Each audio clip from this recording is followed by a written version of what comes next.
Bonjour et bienvenue dans ce nouvel épisode qui parlera d'un sujet qui fait aussi bien débat chez les scientifiques que chez les philosophes, la cryonie ou cryogénisation.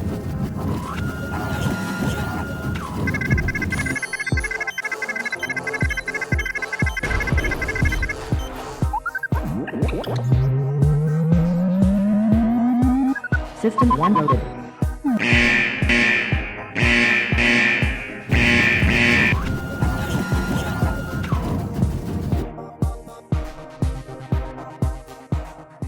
La cryogénie est une science qui sert à mesurer et produire de très basses températures. On s'en sert pour la conservation d'aliments, pour liquéfier des gaz pour mieux les transporter, ou tout simplement pour l'azote liquide quand on vous enlève une verrue. La cryonie ou cryogénisation est-elle un procédé qui tente de conserver à moins 196 degrés un être vivant et à le ramener à la vie sans dommage? Mais cette dernière est, il faut bien l'avouer, bien moins au point. Car si aujourd'hui on a résolu certains problèmes de la conservation, pour le réveil, on est toujours au point mort. Dans la médecine actuelle, beaucoup de recherches tendent à utiliser les basses températures comme aide thérapeutique. Par exemple, aux États-Unis, on expérimente une solution qui permet de placer un patient en état de stase à basse température lorsqu'il est très gravement blessé, qu'il a perdu beaucoup de sang et que son cœur s'est arrêté. En fait, l'idée est très simple. Lorsque vous avez perdu beaucoup de sang et que votre cœur est arrêté, votre cerveau n'est plus oxygéné, ce qui vous donne à peine quelques minutes pour être sauvé. Alors, qu'en vous injectant dans les veines une solution très froide, on fait baisser la température de votre corps et on ralentit son activité. Ce qui va permettre typiquement à un chirurgien d'avoir quelques heures au lieu de quelques minutes. Cette technique n'est pas nouvelle. Ça fait 15 ans qu'on la teste sur des porcs aux États-Unis, et même si au début c'était un peu moyen, aujourd'hui on est autour de 90% de taux de réanimation, donc il est vraiment temps de passer à l'étape supérieure, car cette technique pourrait sauver d'innombrables vies. Donc, partant de là, pensez à vouloir ressusciter des morts congelés, il n'y a qu'un pas. Surtout quand la nature nous montre qu'elle sait le faire. Chez certaines grenouilles, 65% de l'eau de leurs cellules va se congeler pendant l'hiver, leur cœur s'arrêtera de battre, elles deviendront fragiles comme du verre, et pourtant, au prochain dégel, elles reviendront à la vie.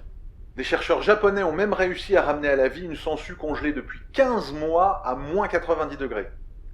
Ces mêmes chercheurs ont d'ailleurs découvert que ces sangsues pouvaient rester 24 heures dans l'azote liquide à moins 196 degrés et être ramenées à la vie. Alors, par contre, mettons-nous bien d'accord. Quand je dis que de là à ressusciter les morts, il n'y a qu'un pas, c'est un très très très grand pas. Aujourd'hui, la seule chose sur laquelle les pour et les contre sont d'accord, c'est qu'on est totalement incapable de les ramener à la vie. Alors, pourquoi continuer à chercher de ce côté-là et pourquoi tenter sa chance, me direz-vous? Eh bien, c'est très simple. Aujourd'hui, la médecine avance très rapidement. On réencode l'ADN, on reprogramme des virus, on utilise des cellules souches. Qu'en sera-t-il dans 10 ans, 20 ans, 50 ans, un siècle? Mais quand vous avez un cancer en phase terminale, attendre un siècle, ça risque d'être un petit peu long et pas très très possible. Donc l'idée, c'est de le plonger dans une cuve à moins 196 degrés, arrêter totalement son activité cellulaire, ce qui arrête la progression de la maladie, et de le ramener à la vie lorsqu'on saura guérir cette maladie. La cryogénisation a une autre application très intéressante pour toute l'humanité, c'est la conquête spatiale. Cela fait 633 jours que le vaisseau Europa 1 a quitté la Station Spatiale Internationale. L'équipage a été plongé en sommeil cryonique et je devrais y être aussi si j'avais compris comment on mettait en marche la capsule. Même avec le mode d'emploi, je pige rien, bordel. Du coup, j'essaye de passer le temps. Parfois, je vais dans ma chambre et je regarde les étoiles. Parce que c'est beau, les étoiles. Sinon, parfois, je vais dans le couloir et je regarde les étoiles.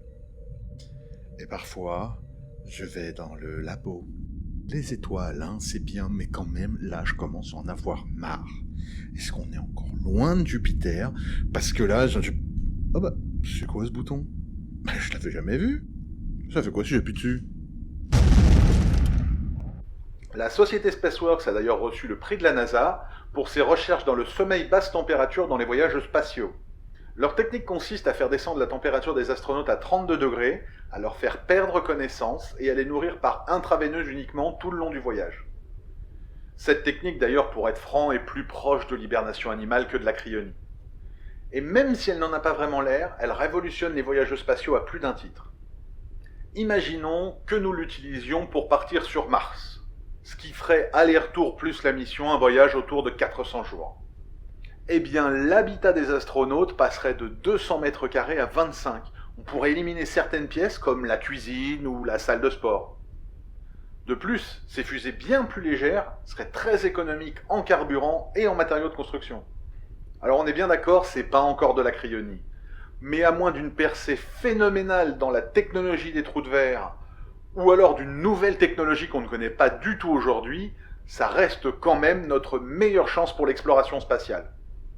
Surtout que depuis de nombreuses années, beaucoup de scientifiques se tournent vers Europe, une lune de Jupiter qui possède de grands océans liquides. Et si déjà les 70 millions de kilomètres qui nous séparent de Mars posent un problème, que dire des 628 millions qui nous séparent d'Europe ?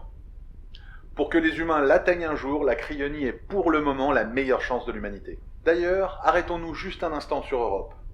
C'est une grosse boule de glace qui, dans ses profondeurs, a suffisamment d'activité volcanique pour avoir de l'eau à l'état liquide.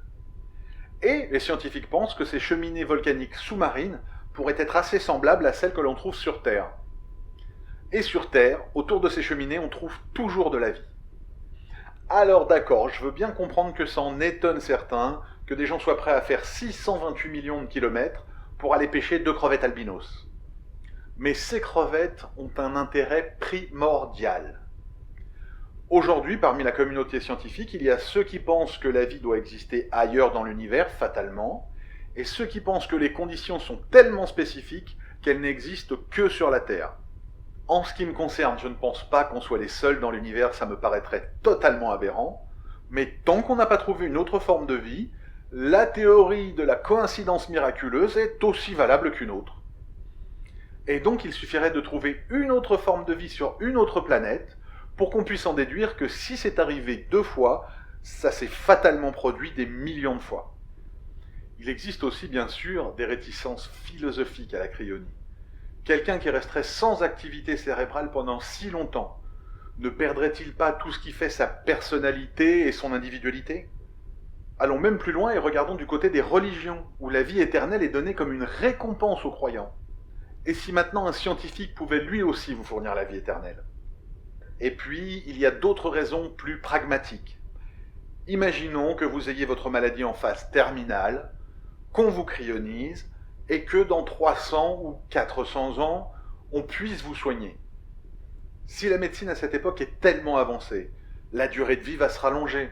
De moins en moins de gens mourront de maladie. Donc la Terre risque d'avoir déjà des problèmes de surpopulation et n'aura pas forcément intérêt à en rajouter. À moins qu'à force de manipulation génétique, nous ayons créé d'autres maladies et d'autres virus, et que les gens de notre époque, avec notre système immunitaire, puissent eux y résister. Au final, une seule chose sur laquelle on tombera tous d'accord. À la fin de votre vie, soit vous avez une place réservée dans un paradis, soit pourquoi pas tenter sa chance avec la cryonie, parce que contrairement à la mort, vous avez une chance d'en revenir. Voilà, c'est fini pour cet épisode, j'espère que vous avez aimé. Si c'est le cas, n'hésitez pas à liker et à vous abonner. Bien entendu, n'hésitez surtout pas à la partager le plus possible. Et je vous dis à très vite pour un nouvel épisode qui parlera de la